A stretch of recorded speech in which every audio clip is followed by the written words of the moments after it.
Plus means into, minus means division, into means minus, division means plus.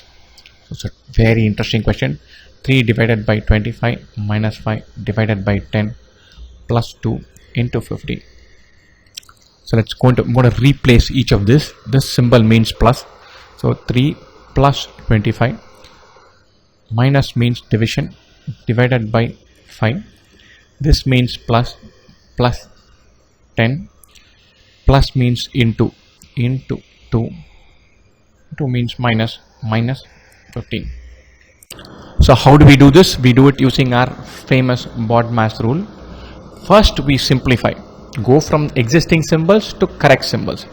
Then we say we'll do division multiplication first. So we'll do this and this first. 25 divided by 5 is 5. 10 into 2 is 20. So 3 plus 5 plus 20 minus 15. 20 minus 15 is 5. Now we can do it in any order. We can go left to right, do these two first and then these two. It doesn't matter. Fine. 20 minus 15 is 5. So this is 3 plus 5 plus 5. 5 plus 5 is 10. 10 plus 5 is 10 plus 3 is 13. That's the answer you're looking for. First, go from these symbols to correct symbols. From this symbol to correct symbols by plugging in these rules. And then use BODMAS and simplify.